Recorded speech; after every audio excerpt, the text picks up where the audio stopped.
رابعہ بصری رحمتہ اللہ علیہ کو دنیا سے گئے ہوئے 1200 سال ہو چکے ہیں، لیکن ان کا نام آج بھی زندہ ہے۔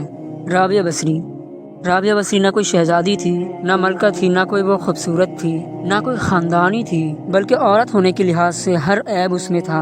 ان کی عادت یہ تھی، وہ روزانہ عشاء کی نماز کے بعد غسل کر کے کپڑے بدل کے اپنے خاوند سے پوچھتی، آپ کو میری ضرورت ہے؟ اگر وہ کہتے کہ کوئی ضرورت نہیں ہے تو پھر پوچھتی، مجھے اجازت ہے؟ وہ کہتے اجازت ہے تو پھر مصلی پر کھڑی ہو جاتی اور فجر کی نماز تک مصلی پر کھڑی رہتی تھی۔ ان کا خاوند جلدی وفات ہو گیا، جوانی میں ہی بیوہ ہو گئی، تو حسن بصری بصرہ کے امام کے اثر مسلمانوں کے امام تھے۔ وہ خود چل کے آئے کہ میں آپ سے شادی کرنا چاہتا ہوں۔ کوئی شادی کا شوق نہیں تھا ان کو، وہ تو اولاد کے قابل نہیں، شکل صرف ان کی نیکی اور جو ان کا اللہ سے تعلق تھا۔ ان کو یہ لالچ ہوا کہ یہ میری بیوی بن جائے، پھر اس کی طفیل شاید میری بخشش ہو جائے۔ تو ان کے پاس آئے، کہنے لگے، رابعہ میں آپ سے شادی کرنا چاہتا ہوں۔ خود پیغام لے کر آئے تو انہوں نے فرمایا، میری 4 باتوں کا جواب دے دو تو میں شادی کر لوں گی۔ کہنے لگے، کیا؟ کہا، یہ بتاؤ میں جنتی ہوں کہ دوزخی؟ کہنے لگے، یہ تو میں کچھ نہیں کہہ سکتا۔ اچھا یہ بتاؤ، جب اللہ تعالیٰ قیامت میں اعمال نامہ اڑائے گا، کسی کے سیدھے ہاتھ میں آئے گا، کسی کے الٹے ہاتھ میں آئے گا، میرے سیدھے ہاتھ میں آئے گا کہ الٹے ہاتھ میں آئے گا؟ کہنے لگے، یہ بھی کچھ نہیں بتا سکتا۔ کہنے لگے، اچھا یہ بتاؤ، جب اللہ نیکیوں کو تولے گا، کسی کی نیکیاں بڑھ جائیں گی، کسی کے گناہ بڑھ جائیں گے، میرے گناہ زیادہ ہوں گے یا نیکی زیادہ ہوں گے؟ کہا، یہ بھی بتا نہیں سکتا۔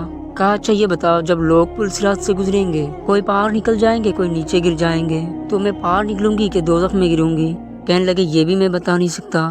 تو پھر فرمایا، اچھا جاؤ، مجھے تیاری کرنے دو، مجھے ان 4 باتوں کی تیاری کرنی ہے، میرے پاس شادی کرنے کا وقت کوئی نہیں ہے۔ جو اللہ سے دوستی لگا لیتے ہیں، اللہ دنیا ان کے لیے مسخر کر دیتا ہے، اللہ دنیا ان کے پاؤں میں ڈال دیتا ہے۔ اور جب ان کا انتقال ہوا، رات کو ان کا انتقال ہوا، اور اپنی خادمہ سے کہا، بس 2-4 آدمی کو بلا کے مجھے جلدی سے دفن کر دو، کسی کو نہ بتاؤ، صبح لوگوں کو بتا دینا، اور مجھے کفن دینا میری وہ اس چادر میں جس میں میں تہجد پڑھا کرتی تھی۔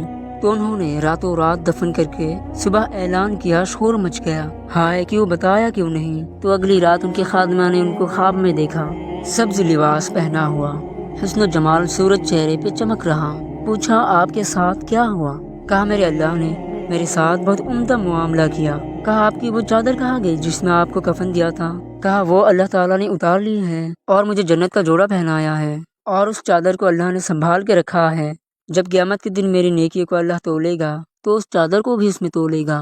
انہوں نے پوچھا، منکر نکیر کا کیا ہوا؟ کہا، وہ آئے تھے، انہوں نے مجھ سے پوچھا، من ربکی، تیرا رب کون ہے؟ تو میں نے منکر نکیر سے کہا، جس اللہ کو 40 سال نہیں بھلایا، اس کو 4 ہاتھ زمین کے نیچے آ کر میں بھول جاؤں گی؟ کہا، جس رب کو 40 سال میں نہ بھلا سکی، اس کو 4 ہاتھ زمین کے نیچے آ کر میں بھول جاؤں گی؟ تو منکر نکیر نے کہا، اس کا آگے کیا حساب لینا، چلو بھائی واپس چلو۔